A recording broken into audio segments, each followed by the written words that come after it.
Hey guys, Chris here, CaribbeanPot.com, bringing you another wonderful Caribbean recipe.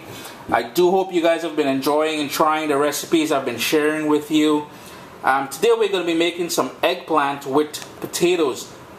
At the end I added some leftover chicken that I have, but traditionally this is a vegetarian dish without the chicken. Additionally, you can also add some pieces of salted cod or any sort of leftover meat that you have to enhance the flavor just a little bit more. If you guys are watching this on YouTube, I'd really appreciate it if you guys were to leave a comment, give it a thumbs up, and do subscribe to my channel.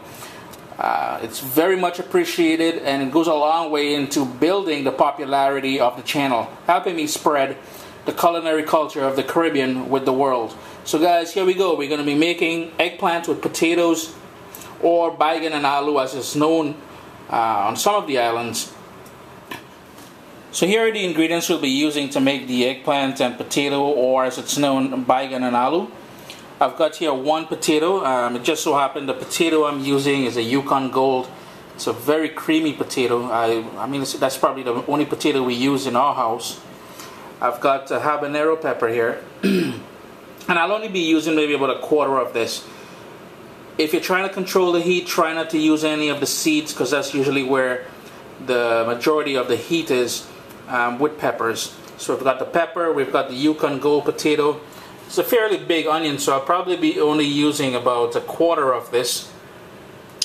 I'm definitely using some garlic. We're going to use maybe about 2 or 3 cloves of garlic. And then the star of the show here, we've got the eggplant. These eggplant, I think it's about a pound I have here, of the Japanese style eggplant.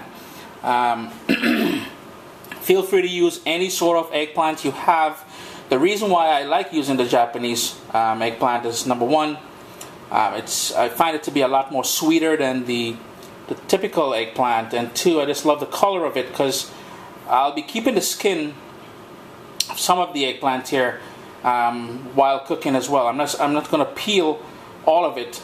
The skin tends to add a bit of flavor and extra texture to everything. Additionally, we'll be using about maybe a dash of fresh ground black pepper, and I'm guessing from the looks of things here, maybe about quarter to half a teaspoon of salt. Start with a quarter teaspoon, and you can always add more later. And to cook all of this, we're going to need about 2 to 3 tablespoons of olive oil. If you don't have olive oil, feel free to use a vegetable oil. It's just, I prefer the olive oil. It gives it a sort of a nutty flavor that's very unique. So now that everything is prepped here, I've got the potato all peeled. I've peeled 2 of the eggplant, and 2 of them I haven't removed the skin off it. Again, as I mentioned before, I'm going to be using the skin to give it a bit of extra flavor and texture.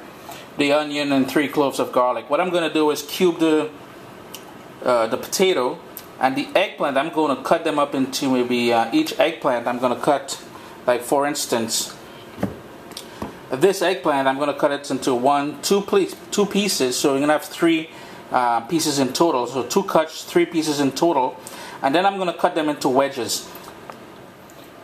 The eggplant is all cut up into strips now. You can see basically how I done it. We've got the cubed up onion, the diced up onion, the garlic, the hot pepper, as well as the potato. I've got in a pan here on medium-high heat about 2 tablespoons of olive oil. What I'm going to do first is add the garlic to that, let it infuse the oil with that garlic's flavor, and then I'm going to add the eggplant. It's going to look like quite a bit in the pan here, but it will wilt down quite a bit, and the pan will be able to hold it.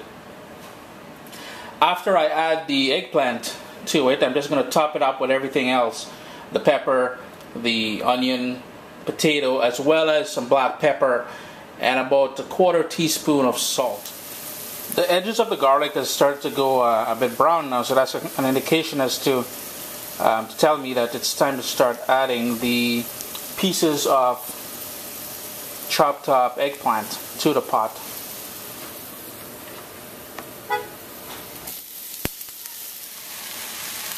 I've now added everything to the pot here, as you can see. I'm just going to give it a good stir, and then I'm going to top it up with the salt and black pepper, give it another good stir, and then I'm going to add about, I'm guessing about 3/4 cups of water to this. Bring it up to a boil and then turn it down to a gentle simmer. Cover the pot and let it cook. So as you can see, it's come to a boil now. So I'm going to turn the heat down to a gentle simmer, put the lid on there, and allow that to cook until everything gets tender. It's going to start going into a sort of a mush, but that's exactly the consistency we're looking for. It's been cooking now for about 25 minutes or so. I just removed the lid off it. There's still a little bit of liquid in there. Now, it's not the most attractive looking dish simply because we've allowed the eggplant to cook to the point where it's melting away. The potato is nice and tender now.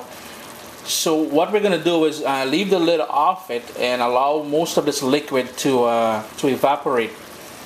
This is a wonderful vegetarian dish. However, if you'd like to spice this up a bit, you can also add some bits of salted cod, some shrimp, leftover meat. What I have here, I have some leftover stewed chicken.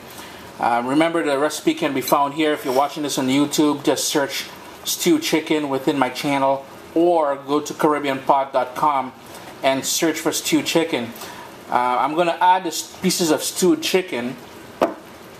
Some people may know this as brown stew or brown stew chicken Caribbean. I'm going to add this to the pot now, which means it's no longer going to be a vegetarian dish. However, without adding the stewed chicken, as I mentioned, it will be totally vegetarian. I'm going to add the chicken to this now and try and get all that water to burn off. So the eggplant with potato is all done cooking now. As you can see, I've burnt off most of the liquid. Near to the end there, after the first 25 minutes of cooking, I had added the pieces of stewed chicken to it. And it's been maybe about 5-6 minutes now that the chicken has been in there. It's going to add a wonderful flavor to the overall dish by adding the pieces of stewed chicken. Now remember, if you want to keep this vegetarian, you don't need to add the chicken to it. And this is probably all good now here. Still a little bit of liquid, but what I'm going to do is I'm going to let the residual heat burn that off. I'm going to turn the stove off and let that sit there for a couple minutes before serving.